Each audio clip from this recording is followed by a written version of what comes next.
romper room where we ball a break. Big wins, big losses, all at stake. Party vibe, poker life, always crunk. Feel rich, feel broke, that's just the funk, yeah. Seen boys rise, seen boys fall. Bluffing stacks, risking it all. Got the queens, thought I locked the pot. Straight flush flip, now I'm feeling shot. It's the hustle, it's the grind, no time to assume. All in a full life in the romper room. Welcome back to the Romper Room Poker Podcast, everybody. Oh, yeah. Glad to have you back with us Always a pleasure. for another deep dive into all things poker. And hey, Absolutely. a big shout out to Sean Kirby for tuning in. We appreciate ya. Buddy. Yeah, Sean. Thanks for listening. We're still kind of buzzing from that WSOP circuit event down at Choctaw Casino. Oh, man. 1,070 players. Insane turnout. Can you believe that? It's awesome. Yeah. It really is. I mean, and that prize pool, Yeah. over $1.6 million, you know, It's crazy. it shows you just how Yeah. popular these events are becoming. Sure. It's great for the game. A huge congrats to Eric Taylor for snagging his first WSOPC ring First one. and over $259,000. What a I score. bet that heads-up battle was intense, huh? Oh, man. It was a marathon for sure. But, Yeah. you know, to see Eric just grind it out like that, Yeah. ultimately come out on top, Right. it's really inspiring stuff. So inspiring. Yeah. Speaking of grinding it out, today we're going to do a deep dive into middle stages strategy Okay. for those 6-max online tourneys. You love it. And, you know, who better to guide us than Daniel Negreanu? The man. We've got some really insightful clips from one of his recent YouTube videos Oh, great. where he breaks down his approach. So if you're ready to level up your tournament game, I'm ready. buckle up. Let's go. You know, a lot of players really focus on those early stages or the final table, Yeah. but it's those middle stages Right. where tournaments are often won and lost, right? Oh, yeah. You've got to navigate that bubble, Oh, yeah. adapt to shorter stacks, For sure. and make those crucial decisions that set you up for that deep run. So, Let's unpack this. So, yeah, right from the start, Yeah. Negreanu talks about the small blind. tricky spot. Tricky spot, especially in 6-max. Especially 6-max, yeah. And he actually recommends playing passively from the small blind Interesting. in most situations, Okay. especially with deeper stacks. It might seem kind of counterintuitive, but think about it. You're already putting in a blind, right? Right. Why blood the pot unnecessarily? Yeah, that's true. By just calling what Daniel calls limping, Uh-huh. you keep your options open Okay. without committing too many chips. So limping isn't just for beginners. No, no, no. There's actually a strategic element to it. Absolutely. Especially in these short-handed games where the action can get Oh, yeah. pretty intense. Negreanu only recommends raising from the small blind when you're really short-stacked, Okay. like 15 big blinds or less. Got it. Or if you're facing a short stack yourself. Okay. So it's all about choosing your battles carefully. For sure. Now, let's dive into some specific hands because I Okay. know that's what our listeners are Let's do it. eager to hear about. So in one hand, Negreanu picks up ace-10 offsuit, Classic. and the flop comes ace-high. Top pair, good spot, right? Yeah. Seems like a good spot, right? On the surface, Yeah. yes. But watch how Negreanu masterfully reads his opponent and makes a very calculated decision. I mean, this is where the deep dive truly begins. Okay.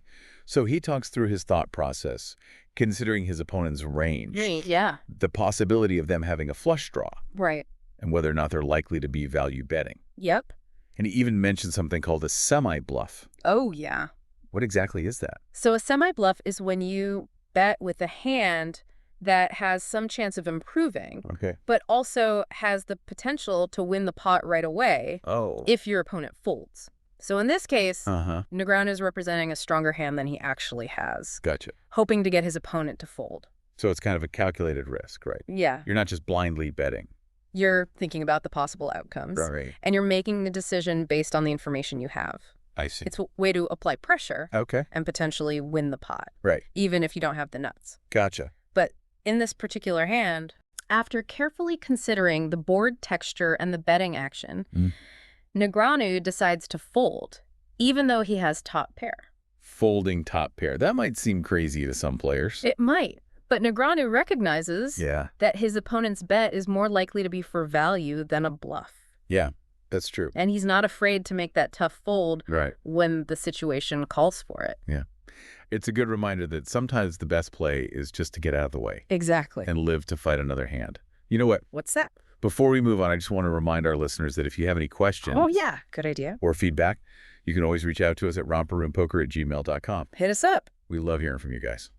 All right. Now, in another hand, we see Negreanu highlighting the importance of recognizing value betting opportunities. Okay. He has King 10, Okay. and his opponent calls down with 3-4. Wait, 3-4. What were they thinking? Sometimes you get lucky. Your opponents make those big mistakes. Right. The key takeaway here is that Negreanu recognized the opportunity to extract value and bet accordingly. He knew his opponent was likely holding a weak hand and took advantage of it. Yeah. I love those moments. You gotta love it. But it's also a good reminder that we need to be paying attention to our opponent's tendencies and looking for those spots where we can exploit their weaknesses. Yeah. Absolutely. It's not just about betting big when you have a strong hand. Okay. It's also about knowing when to slow down and let your opponents make those mistakes. Yeah. Remember, poker is a game of deception as much as it is a game of skill. That's a great point. So we've seen how Negreanu approaches the small blind, how he analyzes individual hands. But what about the bigger picture? Right. How does he think about the middle stages strategically? Well, one thing that really stands out about Negreanu's play is his constant emphasis on planning ahead. And thinking in terms of ranges. He's not just reacting to each street. He's thinking about the entire hand. Oh, wow. And how his actions on one street will affect the next. It's like he's playing chess. Wow. Always thinking several moves ahead. That's incredible. So it's not just about playing your own cards. Right. It's about trying to figure out what your opponent might have. Exactly. And how you can use that information to your advantage. Exactly. And that brings us to the concept of range. Okay. Essentially, a range is the set of possible hands that your opponent could be holding. Gotcha. Based on their previous actions and your understanding of their playing style. So if someone's been raising a lot pre-flop, their range is going to be narrower. Narrower. Meaning they're more likely to have strong hands. Yeah. But if they've been calling a lot, their range is going to be wider. Meaning they could have a much wider variety of hands. And Negreanu is constantly thinking about both his own range and his opponent's range when making decisions. He uses the example of bluffing with ace-king on the river to illustrate this point. So even with a strong hand like ace-king, he's still thinking about how his opponent might perceive his range and whether or not they're likely to fold. Exactly. It's all about creating a believable story and representing a hand that makes sense in the context of the previous action. This is really making me think differently about the game. It's not just about the cards in your hand. It's a whole other level of strategy and deception. It's a mental battle. Yeah. Trying to outsmart your opponent and stay one step ahead. And Negreanu is a master of this mental game. Oh, absolutely. For sure. So before we move on, I just want to remind our listeners again, if you have any questions or feedback, hit us up. Hit us up at romperroompoker@gmail.com. Let us know what you think. We love hearing from you guys. Now, let's talk about another key aspect of Negreanu's strategy. 3-betting. 3-betting. That sounds aggressive. It can be. Yeah. But it can also be a very powerful tool for controlling the pot and putting pressure on your opponents. Right. And Negreanu's not afraid to 3-bet bluff. Wow. With seemingly marginal hands, especially against tight players. Yeah. He specifically talks about a hand where he 3-bets ace-9 suited. Ace-9 suited. That doesn't seem like a very strong hand. No. To be 3-betting with. But it's not about the absolute strength of the hand. Okay. It's about the perceived strength of your range. Okay. This is where the concept of polarizing your range comes in. Polarizing your range? What does that mean?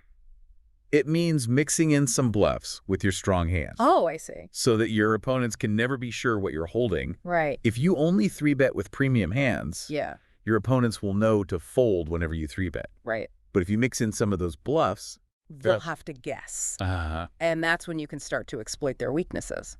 So by 3-betting with a hand like ace-9 suited, you're basically representing a much stronger range than you actually have. And in this particular hand, Negreanu successfully folds out his opponent with his 3-bet bluff. He explains that his decision was based on his understanding of stack sizes, opponent tendencies, and the overall dynamics of the table. So it's not just about randomly 3-betting. No. It's about choosing the right spots. Absolutely. And understanding the context of the situation, 3-betting effectively. Requires a deep understanding of the game and the ability to read your opponents. This is all fascinating stuff. It is. I feel like I'm learning so much. He's a great teacher. Just from listening to Negreanu break down his thought process. It's amazing how he can articulate it so well. Strategy so clearly and concisely. He's not just a great poker player, he's also a great teacher. And that's what we love, sharing his insights with our listeners. For sure. Speaking of which, we're going to take a quick break. Okay. But when we come back, we'll continue our deep dive into Daniel Negreanu's middle stages strategy. Sounds good. Including his thoughts on hand selection. All right. Adapting to different stages of the tournament. Yep. And some surprising limping strategies. Oh, can't wait for that. Don't go anywhere. All right, so we're back. Back in action. Remember, we're in the middle stages of a tournament. Things are getting tighter. The pressure's on. The pressure's on, yeah.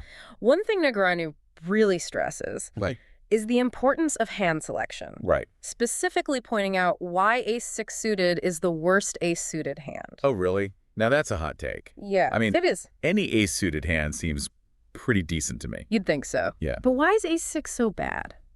Okay, why? Well, it's all about potential, really. Yeah. Okay.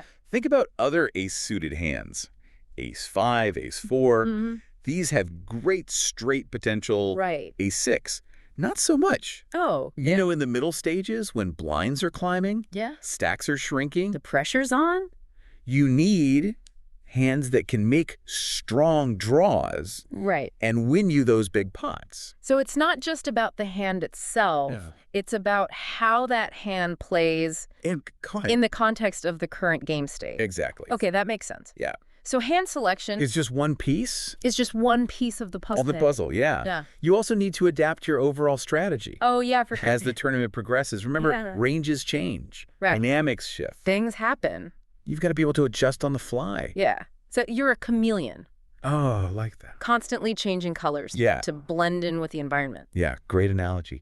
And Negreanu demonstrates this adaptability beautifully. Okay. He talks about how his approach changes. Right. Depending on the stack sizes, the table dynamics, and the overall flow of the game. So, okay, let's talk about something that really surprised me. What's that? Negreanu actually advocates for limping. Interesting. As a deliberate strategy. Okay. Especially against big stacks in the later stages. Okay. Isn't limping usually seen as a weak move? You would think so, right? Yeah, I would think so. But Negreanu turns that assumption on its head. Okay. How so? He explains that against certain opponents, particularly those with big stacks, who might be eager to isolate weaker players, limping can be a powerful tool for deception. So you're intentionally trying to make your opponent think you have a weak hand. Absolutely. Kind of like a wolf in sheep's clothing. Exactly. Okay. By limping in, you create the illusion of weakness. Right. Enticing your opponent to raise. Okay. With a wider range of hands. Okay. And then, when you hit a strong hand on the SOP, you're in a prime position. Right. To spring the trap. That's brilliant. It's like you're luring them in. Yeah. To a false sense of security. Yeah. And Negreanu showcases this brilliantly. Yeah. In a hand where he limps with 9-10 suited. Wow. And ends up winning a massive pot with a straight. His opponent completely misjudged his hand strength. Right. And paid the price. Remember earlier when we talked about Eric Taylor winning his first WSOP ring at Choctaw? Yeah. You know, it's moments like these that really separate the pros from the amateurs. They see the opportunities that others miss. And they can turn seemingly passive play into aggressive weapons. That's awesome. Yeah, it's really remarkable. It is. Witness. So this leads us to another key element of Negreanu's middle stage strategy. What is it? Understanding the importance of stack sizes. Stack sizes. Now, it's not just about your own stack. Right. But also about your opponent's stacks. Exactly. And how those relative sizes influence decision-making. Yeah. Okay, so how does stack size affect the dynamics of a hand? Well, imagine you're playing against someone with a much larger stack than you. Okay. They have more leverage. Right. They can afford to be more aggressive. Yeah. And they can really put you in some tough spots. Right. Conversely, if you have the bigger stack, you can use that to your advantage. Yeah. Putting pressure on your opponents. Right. And forcing them into those difficult decisions. So it's almost like a game of chicken. It is, yeah. Right. The player with the bigger stack has more power, can kind of push their opponent around. A little bit more. A little bit more. And Negreanu is a master. He is. At navigating those stack size dynamics. Right. He knows when to apply pressure, when to back down, and how to adjust his strategy based on those relative stack sizes at the table. It's like he's playing 3D chess. It is. Right. Constantly calculating. Yeah. The potential outcomes. Yeah. And adjusting his strategy accordingly. That's what makes him so successful. He's a genius. He's thinking about the long game. Right. About how his actions now will affect his position later in the tournament. Okay, so we've covered a lot of ground here. Small blind play. Yep. Hand analysis. Limping strategies. Yeah. Stack size dynamics. It's a lot. It's clear that Negreanu's approach to the middle stages is incredibly nuanced and strategic. Yeah. But I think what's really striking to me is his emphasis on the mental game. Absolutely. It's not just about... That's not just the technical stuff. The technical aspects. It's about understanding the psychology. Right. Reading your opponents. Yeah. And being able to adapt on the fly. Yeah. Being a master manipulator. In a way, yeah. Right. Using deception. Misdirection. To gain an edge. But it's also about being a master observer. Paying attention to your opponent's tendencies, their betting patterns, their body language. I mean, all these things can give you valuable insights into their thought process. It's like you're a poker detective. Yeah, you are. Piecing together clues. Piecing it together. To solve the puzzle of what they got. What your opponent is holding. Negreanu's the Sherlock Holmes. Oh, he is. Of the poker world. He is. He sees things others miss. He does. Uses those observations to his advantage. I'm feeling a little overwhelmed. It's a lot. By all this information, but in a good way. Yeah. It's amazing to see how much depth. How much depth and complexity there is to this game. It's a lifelong pursuit, really. Yeah, it is. I mean, the more you learn, the more you realize how much more there is to learn. It's what keeps it so exciting, right? It is. There's always something new to discover. Yeah. A new challenge. To overcome. Speaking of challenges, let's dive into one of the most crucial aspects of middle stages strategy. Right. Recognizing and capitalizing on value betting opportunities. It's a skill that separates the good players from the great players. Potentially. Yeah. Value betting is the art of extracting the maximum amount of chips from your opponents when you have a strong hand. So it's not just about betting big when you have the nuts. No. It's about betting in a way that gets value from weaker hands. Exactly. Okay. You need to understand your opponent's range, the board texture, the potential implied odds. Okay. You know, it's about finding that sweet spot where you're betting enough to get value, but not so much that you scare your opponent away. That sounds tricky. It is, yeah. How do you know how much to bet? Well, it's a combination of experience, intuition, careful observation. You need to pay attention to your opponent's betting patterns. Yeah. Their reactions to the board. Right. Any other tells they might be giving off. So it's like a poker dance. Yeah. Right. Yeah. You're leading. You're leading. But you're also following. Well, you're following their lead. It's a beautiful analogy. It is. And Negreanu is a master of this dance. Yeah. He knows exactly how to size his bets to extract maximum value from his opponents. This is all so fascinating. It is. I feel like I'm getting a glimpse into the mind of a poker genius. He's definitely one of the best in the business. Yeah. And by studying his approach, I mean, we can all learn valuable lessons about how to improve our own game. Speaking of learning, we've got even more ground to cover. We do. When we come back, we'll continue our deep dive into Daniel Negreanu's middle stages strategy. Let's do it. Exploring concepts like range balancing. Bet sizing. And exploiting opponent weaknesses. Love it.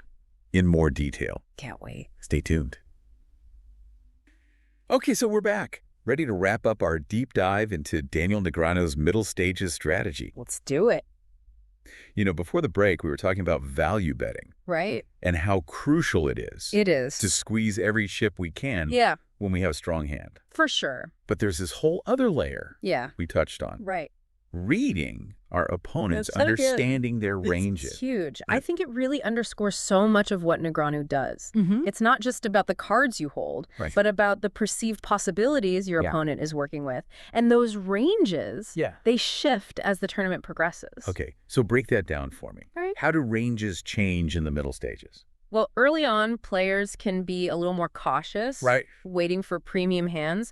But as blinds escalate, the pressure mounts. Those ranges widen. People have to take more risks, play a broader spectrum of hands just to survive. So a hand that was considered strong early on might become more marginal later because everyone's loosening up. Exactly. And that's where Negreanu's adaptability shines. Right. He's not stuck on any one style. He's like a poker chameleon. Right. Constantly adjusting his own range based on how he reads his opponents.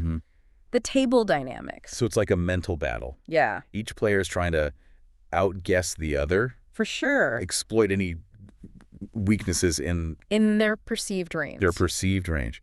Okay, so that brings us to bet sizing. Bet sizing. It's not just about what you bet. Yeah. It's about how much. Okay, so there's no magic formula. No. No, always bet 2/3 of the pot. Not at all. It's about adapting your bet sizing to multiple factors. Okay. Your opponent's tendencies, the board texture, the potential implied odds, and of course your own hand strength. Right. You use bet sizing to tell a story. Influence what your opponent does next. This is where it gets really interesting.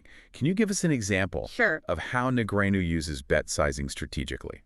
Remember that hand we discussed earlier where he limped with 9-10 suited? Yeah. Flopped a straight? You're right. He didn't just slam a huge bet on the table right away. Instead, he carefully built the pot, allowing his opponent to catch up and make mistakes. It's like he lulled his opponent into a false sense of security. Exactly. With those smaller bets. That's Negreanu at his finest. Yeah. He's not just playing the cards, he's playing the player. I love that.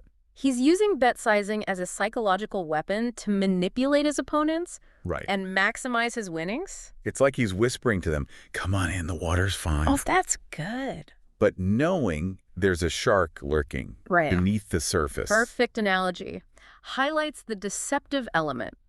Inherent in Negreanu's approach. So to really crush those middle stages, we've got to master range dynamics, adapt our bet sizing, become poker psychologists. Reading our opponents like an open book. Yeah, it's a lot. It's a lot to take in. It is. But remember, even Negreanu wasn't born a poker master. It took years of dedication, study experience to reach his level of expertise. The key is to keep learning. Keep practicing.